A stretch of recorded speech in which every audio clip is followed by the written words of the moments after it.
Hello and welcome to coverage of the Magic World Championship. I'm Marshall Sutcliffe in the booth with Matej Zadelkai, and we're ready for round one action here. This is Booster Draft. The players have just finished drafting and building their deck. Let's take a look at our players here. There is Ryoichi Tamada from Japan. He was an APAC winner here, to secure his seat at the World Championship. He also finished runner-up at Pro Tour Battle for Zendikar. His opponent on the other side, Owen Turtenwald. He finished second as well, though that was at the World Championship last year, and he is on a mission to come back and win this thing. Now, we watched Owen draft his blue-white deck. Do we have any sense for what Tamada's up to? We can see he's red-white here. Yeah, he's a red-white aggressive deck. A little bit short on cards, so I wonder what his last playables are. But it starts off with a good one. Turn to Steadfast Cathar, and white-red is where you want to be. But Owen takes it right back with a Lunar Mantle of his own. Wow, 1-2 punch from Owen Turtenwald. He plays the Thraben Inspector on turn one. Really one of the best things you can do on turn one, because most things aren't worth doing on turn one, but this one actually is, and he's going to turn it into an attacker, and an impressive one as well on the second turn of the game. Conduit of Storms on turn 3 from Tamada, who's trying to claw his way back into the game. We'll see if Owen has any follow-ups to this, because sometimes it can be pretty risky to start off with a turn 2 Lunar Mantle on a creature, just because it's if your opponent has removal, then you can be really blown out. Yeah, really important here, Matej. Owen has missed his third land drop, so he is on a pretty risky plan. The good news is that while his deck didn't have a particularly high power level ceiling, it is very consistent. He's got a nice curve, reasonable mana, that kind of thing. So he is still able to deploy a threat here with another Steadfast Cathar to see if he can make this into a race or how things are going to go. Yeah, the problem for Owen is that he didn't present a creature that can trade off well with the Conduit of Storm. And I'm not saying it can get out of hand, but just being able to attack and getting the mana essentially for free can be a big boon for Ryoichi Tamada. All right, let's see what happens here on Tamada's side. He's going to play a Falconwrath Reaver. What else does he have, though? Oh, Hope Against Hope. Hope Against Hope, a card you don't see that often anymore. Battle of the Auras. Yeah, we've got an Aura fight here. And you can see why he played the Reaver first. He's going to attack for 6 here, I believe. Maybe it's 11. Actually 7, isn't it? He's down to 11. Wow. This is just a real slugfest between these two players. Oh, and he still has the dual shot after combat, using the mana from the Conduit Storm. Remember, when you attack, you get 1 red mana in your next main phase. So he used his mana to perfection in this turn, and Tamada is really punishing Owen for not having that third land there, even though Owen had a great start. What a beating here from Tamada. Now, the good news is, from Turtenwald's perspective, is that cards like Hope Against Hope are actually very bad against him. He's got 2 copies in his deck of Just the Wind. He also has a Drag Under that he can use to break up that whole scenario. Now, the question is, can he actually, does he have those in his hand? Is he able to make that work here? Let's take a look at his hand, and the answer is no. Absolutely not. This is going to be really, really tough for Owen. Take a look at his hand here, Matej. Jeez. His only play that he can make is just to play another copy of Steadfast Cathar. Yeah, where are his bounce spells? He has so many, just not drawing any. And if Tamada now has land, he can flip the Conduit and just be an extra, do some extra beating there with just his guys. He already has 1 giant creature in that Cathar. Which is a 5/4 first striking human. Sure. No blocks. No, it doesn't attack with the other creatures. No, and Owen says, yeah, no problem. Just fall down to 6 here. And a Hulking Devil. Oh my goodness. Yeah, you weren't kidding. He did actually cut it a little close on playables, didn't he? Yeah, he did indeed. That is not the kind of card that you see that often in Booster Draft. It usually ends up staying in your player's sideboard, and so you can see that Tamada had to maybe piece together a bit of a scrappy bunch here. I mean, when I looked at the decks that people were bringing on the table, actually white seemed underdrafted at the table, but there are actually at least 4 white drafters overall. So I think several players have picked up on the fact that white is open, and in the end, they were maybe all a couple of couple of cards short. You might wonder why Ryoichi Tamada played the Hulking Devil after combat when he has a hope against hope in his on the battlefield, but he was just trying to represent a combat trick, some sort of instant that would be able to pump his creatures if Owen had decided to block or play something of his own. Sure. Well, Owen has to chump block here and trade off for the Hulking Devil. That is going to put Owen down to 2. Yeah. Wow, and a Gatsef Arsonist as well. Owen finally has a moment to crack this clue. I think he maybe even found a just a win there, but it's going to be way, way too late. And that's going to be game 1 going to Ryoichi Tamada, who capitalized on Owen's mana stumble in a huge way. I mean, Owen had a quick start himself, but the first one goes to him. We'll be back right after these messages. Booster Draft Leagues are coming soon to Magic Online. Draft and play at your own pace on your own schedule. Download Magic Online at mtgo.com and join a league starting this Wednesday, September 7th. Ready to take your game to the next level and start on the path to the Pro Tour? Rise to the challenge and test your skills at a local preliminary Pro Tour qualifier. To find an event near you, visit magic.wizards.com/pptq. And welcome back to the kind of insane feature match area here at PAX Mate. Look at that. I mean, it looks insane. I look at the players as well. So much quality in the room, and it's such a nice room as well. Yeah, this is a really special event. Why don't we jump to one of our back tables here while we let Ryoichi and Owen finish sideboarding and getting shuffled up, where we've got Paulo Vitor Damada Rosa from Brazil playing against Brad Nelson. And this looks like a little bit more of a fair fight compared to what we saw before. Pretty built-out board state here from both players.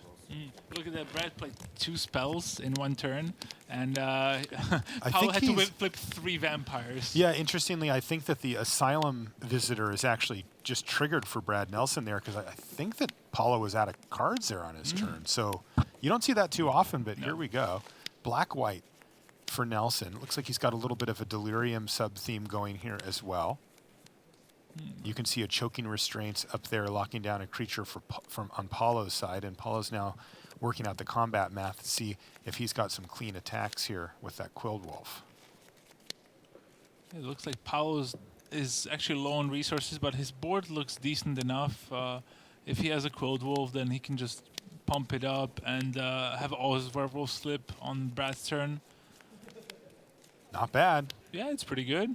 Brad looks like he's a little bit behind on mana here with just 4 lands. You know, he's got a Sigardian Priest that he apparently didn't have the mana to activate it this turn, for example. Yeah, that's one of the few good blocks there, I think. He could trade off his Asylum Visitor, but I think he'll want to keep that one for the moment at least.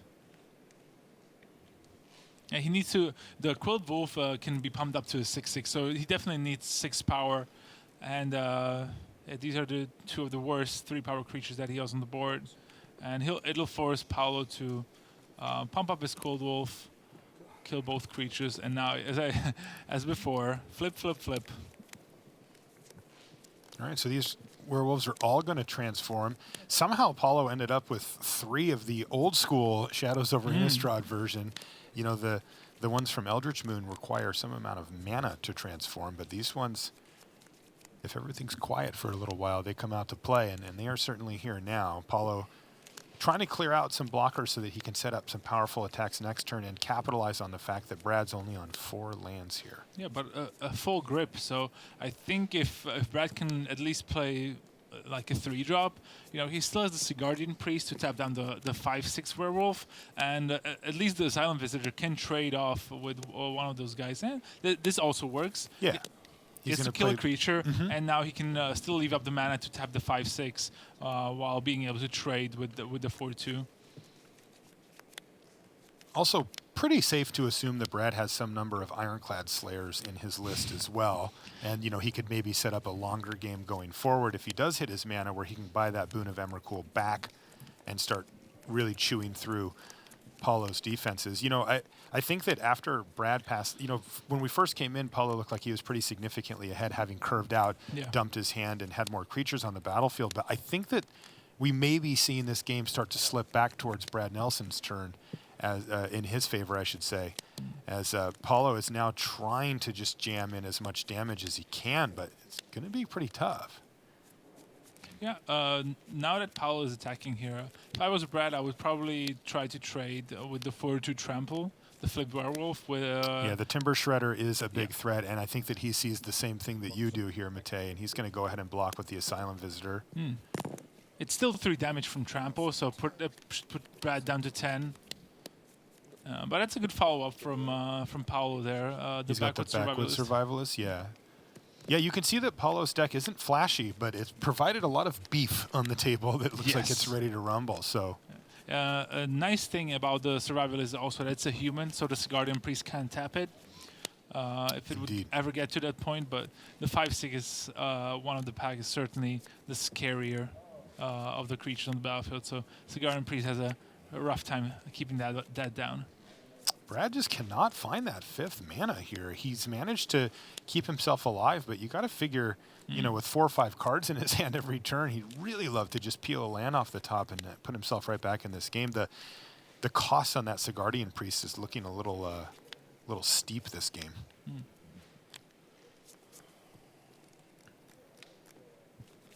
Tough spot. We don't really see the cards in his hand. There's yeah, the and once again, he's forced to choose between playing the best card that he can, and in this case, it's an Accursed Switch, or leaving up mana for Guardian Priest. And he somewhat reluctantly, I'll say, decides to play the Accursed Switch. Yeah, he now has to hope that Paulo doesn't have a very good trick here, because if Paulo does, then Brad will then have a very tough time coming back into the game, because here in this spot, he will probably take a lot of damage. And a trick that could take away the curse switch, for example, like a bounce spell or some pump spell, could really put the hurt on. We're going to stay here for just a minute. Our front table's just about set, but I do want to see how these next couple of turns go between Brad Nelson and Paulo Vitor Damarosa, because these are going to decide the game most likely. Another thing I'm curious about is if the backward survivalists have Delirium going. I would assume not. I only see 2 types in his yard there. Yeah. Also, I think that would make this attack a little easier for Paulo. But, you know, Brad's hoping right now that Paulo, if he does have an attack, is going to trade off the Accursed Witch for the survivalist, and he can put the ghoul in front of the cultist and just take 4 damage, drop down to 6. But it looks like Paulo has an Intrepid Provisioner up his sleeve here, and that could change things dramatically. He's going to give the backward survivalist the +2/+2 bonus and attack with everything. He could have also given it to the cultist. It's also a human. Yeah, this basically forces Brad to chump block with his witch, probably blocking the one of the pack. And I still assume he's going to put the Wailing Ghoul in front of the Exultant Cultist and just eat 6 damage, going down to 4. The witch will die. It will put him back up to 5 at least, but he really needs the land to get going. Now, he will get to keep his Sigardian Priest in this transaction, though, yes, right? But he'll fall significantly behind on the board. That's the biggest problem. Interesting thing as well, this is a little subplot, but the Solitary Hunter, if Paulo were to play that other card in his hand with that 2 mana, it would transform back and become a human, which then could not be tapped down by the priest. There's some real subtlety here in this game that Brad has to contend with, and he's really being forced to do this again because he has missed land drops multiple times since we've been here. There's one other line that Brad can take, and I actually think that's the one he's thinking about. It's just put the Wailing Ghoul and the Curse Witch in front of the backward survivalist. Okay. Just to kill it. And for the next turn, he'll be able to tap down the one of the pack, and hopefully he has something in his hand that he can deploy that could hold off the other creatures. But he would be taking 7 damage from this, going down to 3. Yeah, he is taking that line, by the way. And this does mean that his Accursed Witch is going to die. So is the Wailing Ghoul. But the key here is that Accursed Witch is going to come back. Now, this can help Brad buy enough time. He's going to curse Paulo, and he's going to be able to drain him for 1 a turn going forward. So this gives him a long-term way that if he can stabilize this board, he can get back into it. Yeah, and exactly as you said, there's another play from Paolo. It's Mausoleum Wanderer, flips the Solitary Hunter into a human, so it can't be tapped anymore. And also a 1/1 Spirit Flyer when Brad's at 3, and it actually finish off the game. No kidding. Wow. I'll tell you what, Matej, that's the best Mausoleum Wanderer I've seen in Limited yet. They're usually not that great. That's correct. But it's sometimes it can do a job, especially on turn 1. You know, I call it the lava axe. Gets in for 4 or 5. Yeah. Like, So once again, Brad misses his land again. He does leave one up for the Sigardian Priest this time and plays a Farbog Revenant to act as a blocker. And he just cannot seem to hit that mana. And it feels like Paulo should be able to pull us away, but it's so close right now. Problem with the Farbog Revenant is that it doesn't really trade with anything favorably, and the Sigardian Priest can only tap down the Wanderer. The rest of the creatures are humans. Yep. So it really... He's actually forced probably to chump block here, right? I think so. Yeah. Remember, the Provisioner also has Trample, so that's another annoying thing going on there. And what did Paulo find for his turn? Oh, wow. Somberwald Stag probably going to be game here. Yeah.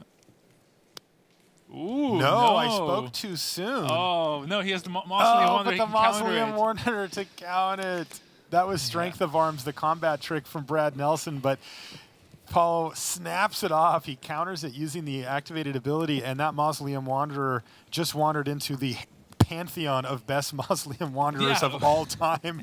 And we're going to jump back up to our main match here, where we've got Owen Turtenwald and Ryoichi Tamada ready for game number 2. I'm glad we stuck with that other than that was a fun finish, but this is a business time. We saw Owen have some mana issues in the first game, and Tamada really run him over. That was a savage beating in the early stages. Owen did not have the bounce spell until too late, so maybe if he still had lands, he would be in trouble there. Let's see if Tamada can replicate the same thing in game 2, where it was a nice curve and a lot of punishment. Guardian of Pilgrims is going to kick things off, so yeah, just a 2/2 for 2 in this scenario. Not going to do a ton early, but it is a platform on which he can build. I think Owen mulliganed, and if you look at his hand, I don't think he had a Plains in his opening hand because he just played on turn 3 and played a Dawngriff. So Owen might be in trouble here if Ryoichi Tamada has anything to punish it. And you look at that. Lunarch Mantle together with Ironclad Slayers as well. There's things that he can do. I think he's going to go for the Mantle right away. Doing what Owen was doing last game to him. The early Lunarch Mantle. And again, Owen, even though he has 3 bounce spells in his deck, there's nothing.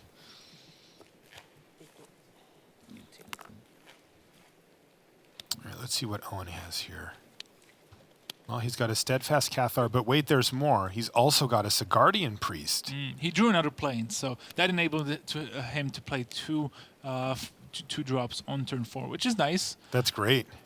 But now Tamada has a 4th land of his own. Let's see if he can punish it somehow. That might be the last time that Guardian of Pilgrims gets to attack. It is a spirit, and that means that the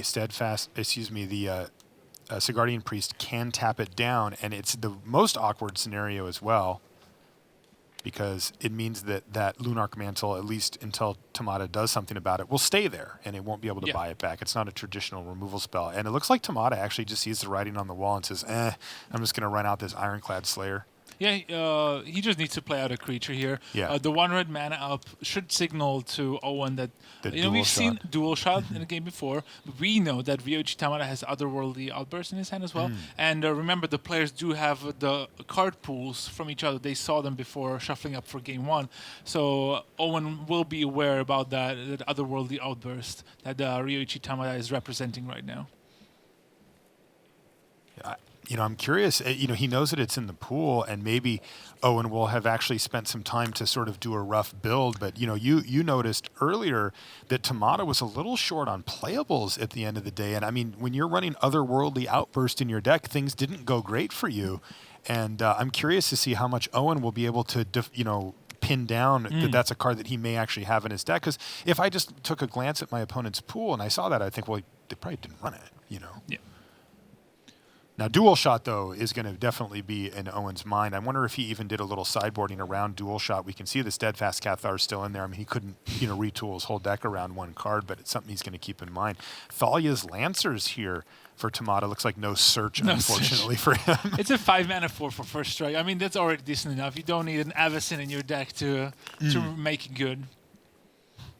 And it's a human, too, so it can get tapped down with the Sargardian Priest, and the 4 power is actually very relevant on this board as well. Ryoichi Tamada was up in the early turns thanks to that Guardian of Pilgrims with the Lunar Mantle, but now he might be able to start turning it on and start attacking. Even though his defenses are not looking that great once Owen added a Stern Constable to the board. But look at that, a Blessed Alliance, Gatstaff Arsonist, his hand is decent. Indeed. Yeah, and the one thing that Tamada really has done very well is curve out. He has certainly used his mana both games. So, absolutely. And that Blast Lines can really be a blowout against the tappers. There's a Stern Constable and a Sigardian Priest. And if Ryoichi Tamada decides to, he can just untap his 2 creatures and swing with them. Or, blow out Owen in combat if Owen decides to be aggressive. The problem for Owen is that he has to be a little on the defensive. Like, he can keep swinging with his Dawn Griff, but he's down to 8 and facing off against a lot of power on board. And all he has are small creatures, so there's no really good trades for him unless he draws some sort of trick. And he just drew into lands. He started off with only 2 in his opening hand. Got the 2 planes to get going, but hasn't been able to draw much. So I think that Stern Constable is going to do work. Go.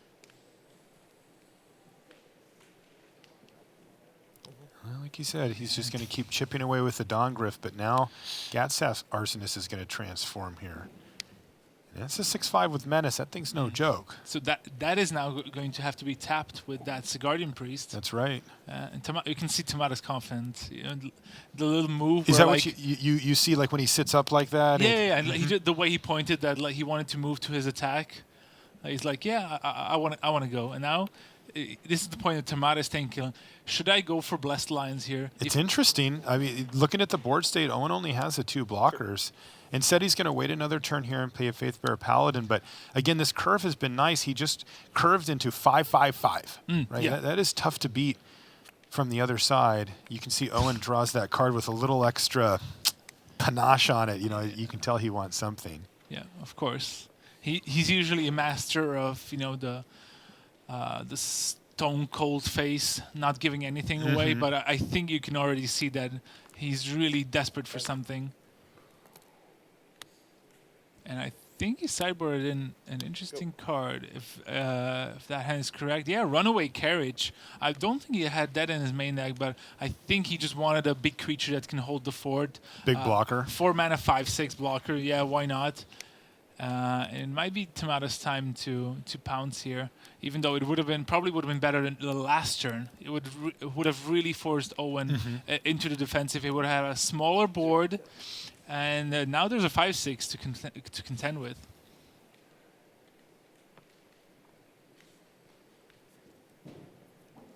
But Owen has been drawing a lot of lands, while Tamada has, he has 5 lands and really has stuff to do here. So I think Tamada is just making the math. If he can use his Blessed Lines to untap 2 creatures, maybe. Right? Here's Ethereal Guidance as well. Yeah, and he still has the mana to use the... Yes. So we're going to see him use Blessed Lines just to untap creatures, which is not something... I don't think I've ever seen that on camera, but I do believe that that's where we're headed here. Is Owen out of cards? Is he not able to use the Stern Constable this turn? Can't quite see his... Yeah, I think so. Yeah. I think he had to play out the land so that he has mana available for the Sigardian Priest. This is math. This is not good from Owen Turtenwald's perspective, though. It does seem that Tamada's decided that, no, he doesn't actually need to do that this game. I think that what he's more interested in doing is protecting against a race, because he still has good attacks, even with one of his best creatures getting tapped down. Yeah, Owen is forced to chump block here. And Tamada having that 3/4 lifelinker, the Faithbearer Paladin, he's going to gain back 3 lives, so there's little risk of Owen drawing maybe like the Borrowed Grace. Yeah, give that's his a team good call. +2/+0 and just win from the backswing. So I think Tamada is in a great shape here. I think that Owen is going to be very keen on that fact as well, that he could draw Borrowed Grace and maybe steal this game with a few creatures left when it comes to his blocks. Though it looks like his blocks are starting to get a little forced here. I don't know that he has a whole lot of choice in it.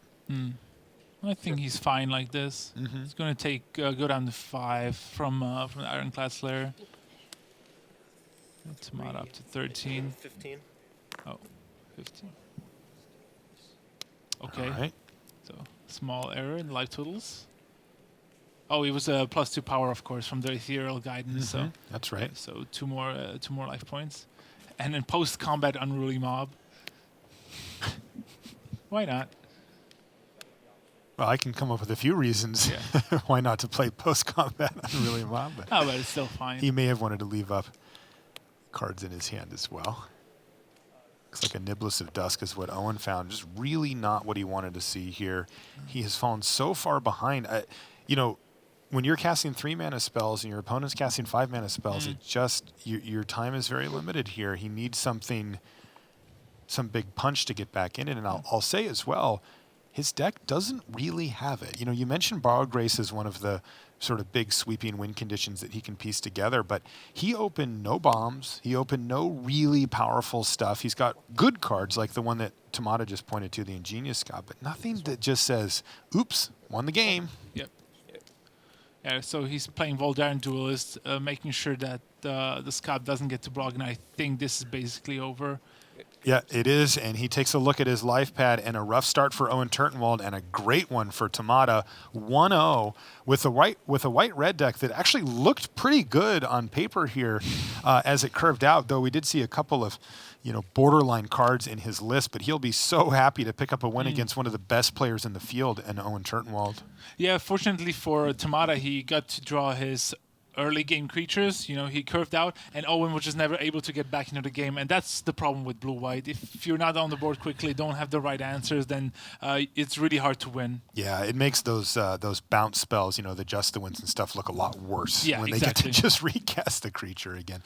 Okay, well, we've still got action in the feature match area here in round 1 at the World Championship. Let's head on over to our back table, where I believe I see a Yuya Watanabe back there.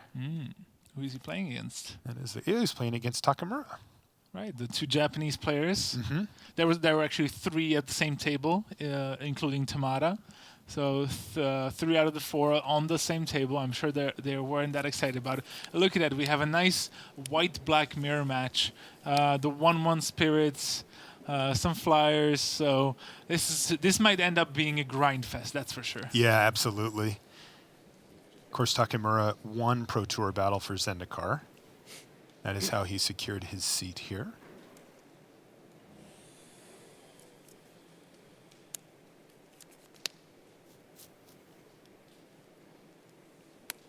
Faith Unbroken. Now, you can see pretty clearly that Yuya Watanabe off to a better start, at least thus far, than Takamura, but we'll judge that after this turn and see what happens here. Faith Unbroken looks like it took out the Extricator of Sin. Yep. I'm assuming then that Watanabe has Delirium set up. Land creature source instant, yeah. Yeah, Nice. else I don't think Takamura would really be too worried about the 0-3. Exactly, yeah. But he wanted to prevent that from transforming on Yuya's upkeep there, and he does. Faith Unbroken is one of those cards that can be very swingy in either direction. Yeah, and putting it on a token creature as well, very risky against blue decks. But Yuya might have to present a combat trick now with leaving both his spirits behind. Well, he just doesn't want to attack into the guys. Sure, anyway, right? But still, it could present a nice trick. Uh-huh. Look, because his hand is super. He has 5 cards in his hand. Wow. So Look at that hand. only 4 lands though. That might be a problem. Ruthless Disposal in hand. If he ever hits that 5th mana, that could be a game ender for him. Another Geist of the Lonely Vigil, though. It looks like Takamura has not been as adept at getting that 4-card Delirium online as Watanabe. And those aren't going to be attacking, so he may want to trade one of those off now. It's also an interesting indication that he may have drawn it this turn because, looking to trade that card off for the 3/2 Eldrazi token looks pretty good from this perspective. And if I'm in in Yuya's seat, I think, well, if you were just going to play another one, wouldn't you have drawn it? And is he going for Merciless Resolve here? Like, Yuya's cards are interesting, but it has been working so far. He managed to get Delirium. No, wait, are you being nice? What? What do you mean? Interesting, you said. Yeah. Do you not like Merciless Resolve as a card? Do you? No. Well. I just wanted to make you say it.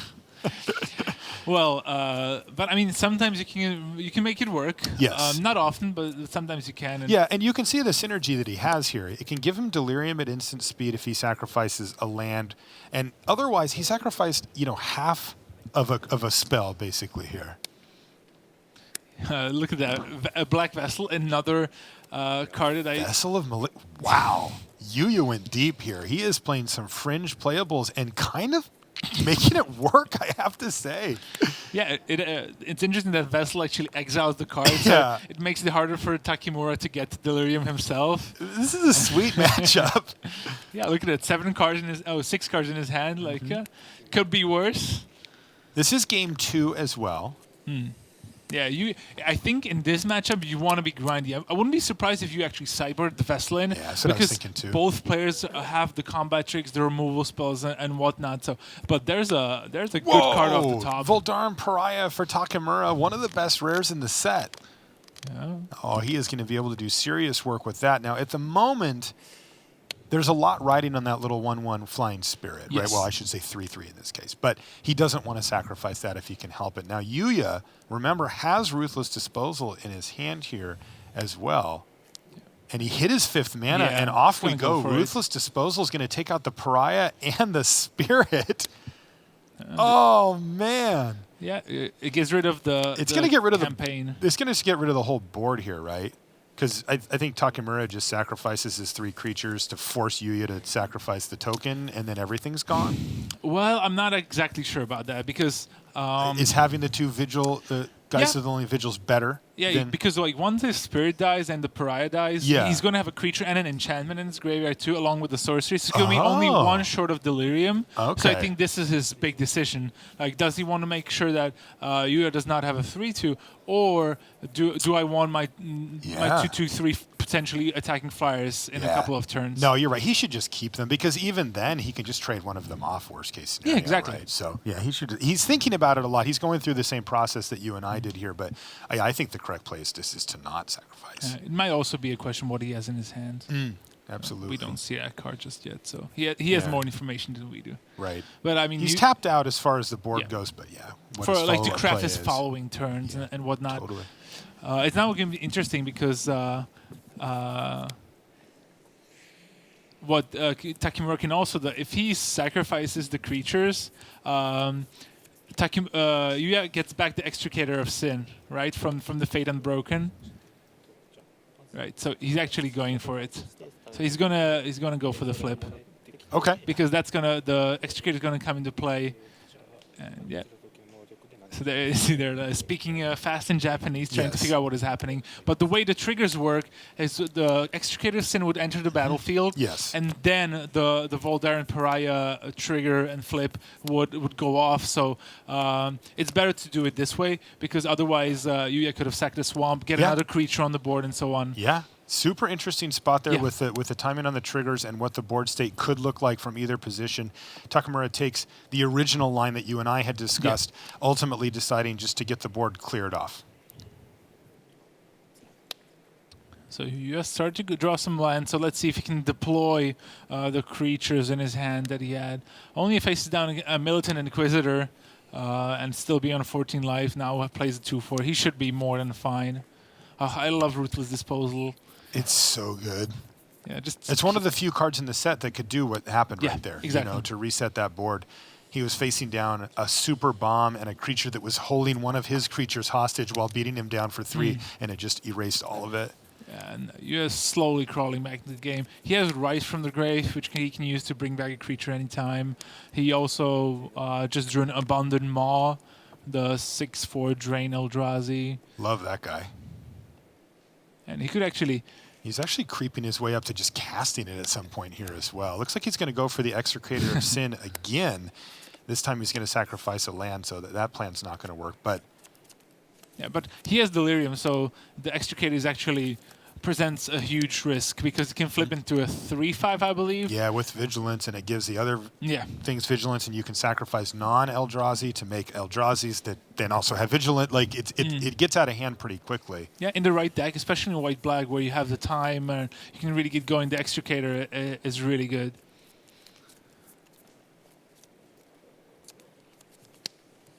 Takemura and Raspot down a game as well. He does have removal. Has to kill the Extricator a second time. Wow, that Extricator really demanding a lot of attention from Takemura. He has not wanted it to transform, and you can see why.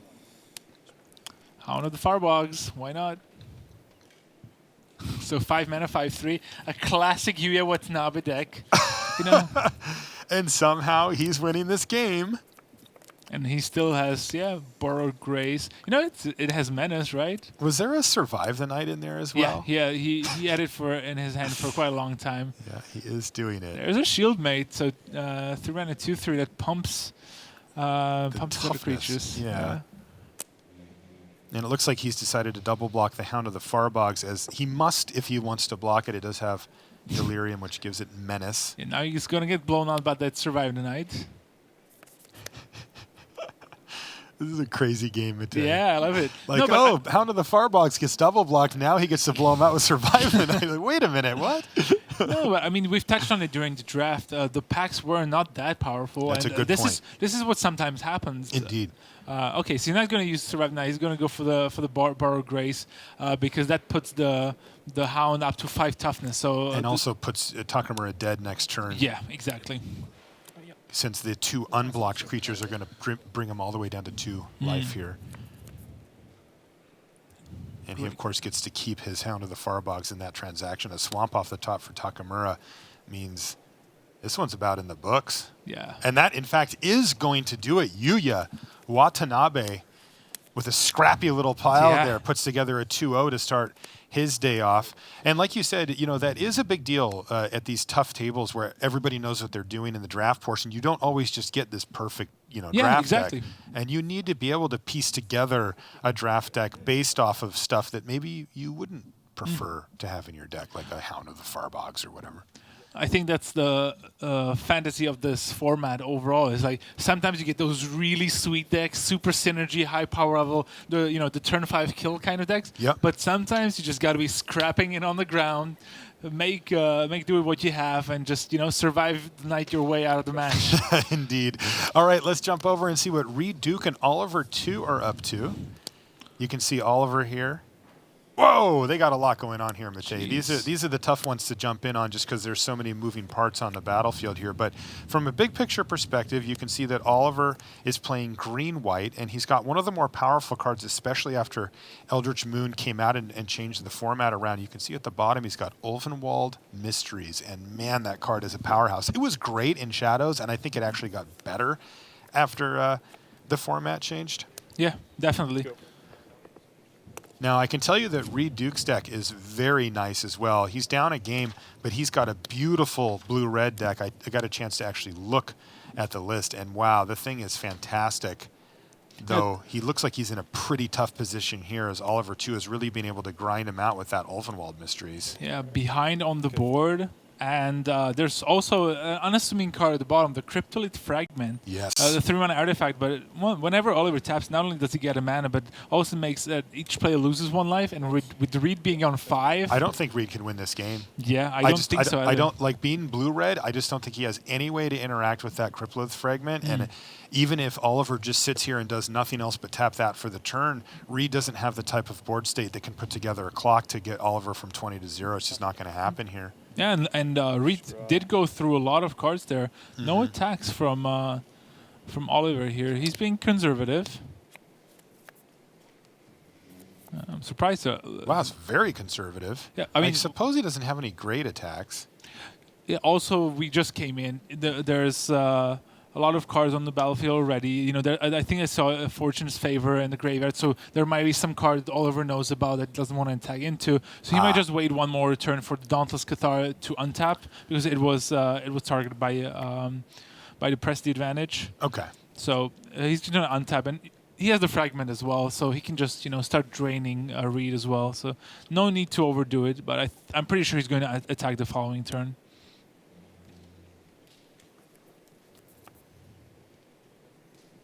Here's a Mercurial Geist. Now, this is one way that this deck can pile on Your turn. huge amounts of damage in a real hurry. 419.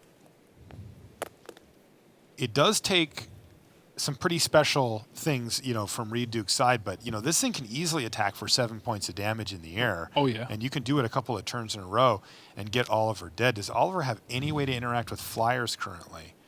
No, he doesn't. But he has a big board. Yeah. Sometimes that's just enough. It looks like Oliver is prepping for something. Remember, Reed's at a virtual 3 life thanks to that Cryptolith fragment. All Oliver has to do is turn it sideways, and Reed will lose a life. It looks like Oliver's actually counting his library here. Yeah, just doesn't want to get decked. Suppose so. So what is that? Okay, grapple with the pass. Ah, yeah. So he doesn't want to get decked, and he's looking at that. He finds 3 forests, but remember, he can pick any of the cards here. Oh, Ooh. no, an Altered Ego for Oliver. You can see he splashed that off of that one island in the middle of his land pile there. And let's just see, is he going to copy the Geist just so he has a blocker? Excuse me, the Mercurial Geist? Or I is he think- just going to play He's something copying else? the Slayer. He's got some removal spell down there somewhere. He has Oh, another he's got one. another Faith Unbroken. He's already got one on the battlefield. He's going to drop Jeez. Reed down to 3, and this should be the last turn of the game. Play Faith Unbroken. No, when hearing Oliver just like, yeah, I'm gonna do this and I'm gonna play Faith Unbroken, yeah, and he's just waiting basically on killing Reed Duke. He's just trying to set it up perfect, but you hear it, the confidence about this game. He's there. He's putting on a 1/1 token, which it's a little risky, maybe against something like Bounce Spell or whatnot, but it's also the weakest creature he has, so upgrading it is quite nice. Reed's down a game here.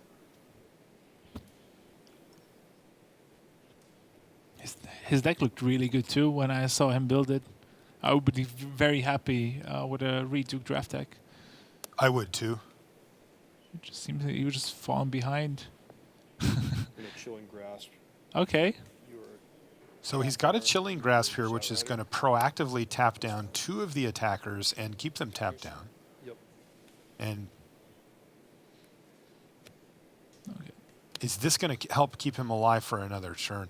One of the cards that Reed did have, though it looks like it's too late for at this point, he had some decent sideboard stuff that could help him build out a huge board. The problem is that at 3 life and for sure taking something here, he's either dead on board or he's going to die to the Cryptolith fragment next turn.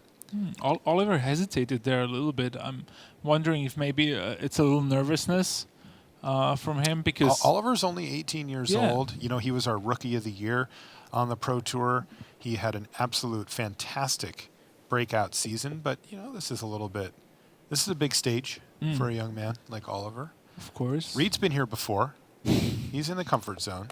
he was in the finals once. He was. He played against Shahar Shenhar, for those of you that remember that. What a great match to watch, Oh, by yeah. the way. If you have a little time to kill after we're done with our broadcast next week, you should definitely go back and check that one out. It was really exciting. Actually, Gabby, that you saw in the background there, was asking for memorable matches from Worlds, and this was the first one that immediately sprung to my mind. Yeah. It was just very an emotional match overall. The mulligans, the ups and downs of the games, and it was really interesting. It was incredible. Look at that. No attacks from Oliver, too. He's playing really conservatively. Yeah, he really is. And considering he's on 18 life, he just really wants to make sure he doesn't make a mistake. Yeah, I'm surprised to not see him attack there. Drag Under. So Reed's going to keep moving things forward. He found Drag Under to target that token, which is going to give him the Mercurial Geist back and draw him a card. And it was exactly what I was saying. Got to be careful. You do want to try to shut the door. One of the aspects about playing limited Magic is that if you can deny your opponent a draw step, you often are incentivized to do so. You don't want to be reckless, but you don't want to let Reed draw multiple cards in a row here and find something to get his way back into this game. You know, something like a Nahiri's Wrath or something like that could get ugly for Oliver too. He's got to leverage the board state. But now, if he didn't attack last turn, okay, he's attacking with the Altered Ego. So it's a 4/3. It copied the Ironclad Slayer and has an extra +1/+1 counter on it. And he's also thinking about attacking with the 5/4 Ironclad Slayer. Just with that one. This might indicate he might have another grapple with the past in his hand. Let's find out. 3-2. So Reed is going to pump up his Ingenious Gob to trade. Okay. And remember, there's a clue token off of the Ulvenwald Mysteries. So it's another token off of that. Yep, he finds a land. He did have a spell in his hand, though. His Woodland hands are Patrol. shaking a little bit. Do you see that? Yeah. When he was tapping his mana, it just looks like he's a little too nervous.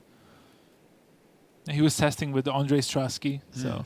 Yeah. Also, I'll remind you that when we're talking about it, this is round one. You know, these players are not in the full flow of a tournament yet. They're still getting used to their surroundings and the big stage. And I mean stage literally. We have them on the stage at the Paramount here in Seattle, and it is a massive and beautiful stage. You'll get a chance to see quite a bit of it as you watch the coverage over the weekend. But they're definitely getting used to it. And finally, Oliver's had enough. He's just going to swing with everything here. Yeah. And in blue-red, there's nothing that Reed Duke's going to be able to do. And Oliver, too, does end up picking that game. It felt like he had inevitability there for a while. Maybe a little conservative down the stretch. Yeah. So he mentioned a card I couldn't quite hear, but he said I could afford to play around it. So he did have a specific card in mind that he was thinking about. Maybe he had even seen it in Reed Duke's deck list. I know one of the cards that I did see was Engulf the Shore. From Reed. I think he has that in his pile. And the players did get a chance to see each other's pools. Welcome back to the booth here, by the way. That's Matej Zadelkai, Marshall Sutcliffe. And, maybe he had something like that in mind where he was thinking like, if everything gets bounced, then what happens? And looking at those type of board states. So that will do it for the first round of Booster Draft, but we've got two more to bring you before the rest of the day here. Let's send it back to Rich Hagan at the news desk. Thanks so much to Marshall Sutcliffe there down on the floor, bringing you all the action from round number one. So let's work our way through the scores. First of all, Bryant Braun-Duin 2-0 over Andrei Strasky. This is in our feature pod. Owen Turtenwald we saw lose to Ryoichi Tamada. Not a lot of magic played by Owen. He just couldn't get there at all. You saw him mulligan to 5 in game 2, found his planes, still not sufficient. So Tamada goes to 1-0. The tightest match in that pod was JC Tao against Andrea Mengucci. That went the full 3 games. JC Tao won that one. And then, of course, you saw Yuya Watanabe get to 1-0 with a 2-0 win over Pro Tour champion Kazuyuki Takamura. So that was pod number 1. Pod number 2, Joel Larson was against Marcio Carvalho, the Draft Master. Well, does that make the Draft Master the favourite? Who knows? He did win round 1 of draft here, though, 2-0 over Larson. Sam Pardy defeated Lucas Blahon by 2-1.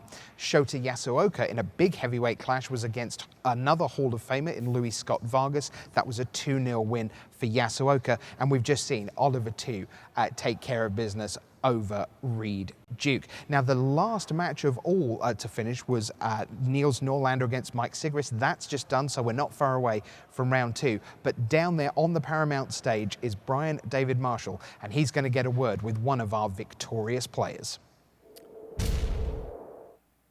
Thanks, Rich. I'm here on the floor with Constructed Master Oliver Tew, but you got your tournament off to a good start here in Limited, Oliver. Yep. Tell us about those last couple turns of the game and what was going through your mind.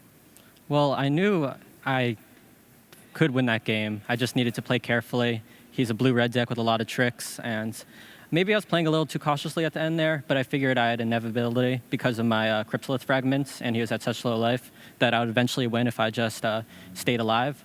So I could have been more aggressive with my attacks, but I was scared of like bounce spells or any of those kind of shenanigans, so I figured it was just better to play it safe. Now, you had a chance to look at deck lists. Was there any specific card that was like on your mind during that match? Yeah, Unsubstantiate, I think it's called.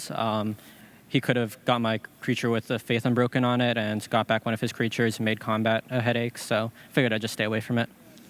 All right, and then, what were your expectations for draft? How did draft go for you on the Pro Tour this year? Pretty poorly overall, I'd say. Draft is definitely my downfall in a lot of Pro Tours. I went 5-1 once, but overall my record was not stellar. How many hours would you say you put in on Magic Online drafting leading up to this event? Probably like, tried at least like 3 hours a day, 4 hours a day, something like that. All right, well, you only have a couple more hours of draft ahead of you today before we get to your specialty, Constructed. Can't wait to see what you brought, Oliver Chu. Good luck the rest of the way here at the World Championship. Sending it back to Rich. Yeah, that's a terrific start by Oliver too. And if he can get out of draft at 2-1, which is a really tough ask, even with that one win, still a long road ahead for him. But if he can get into Constructed, he is one of the finest players. Remember, his teammates basically said, I'll just take what he gives me. That's how much they trust him in Constructed. Now, one more table to work our way through for you. Martin Muller is underway. The Dane defeated Steve Rubin, Pro Tour champion, by 2-0. Paulovita Dama de Rosa took care of business against Brad Nelson, the 2010 Player of the Year, by 2-0.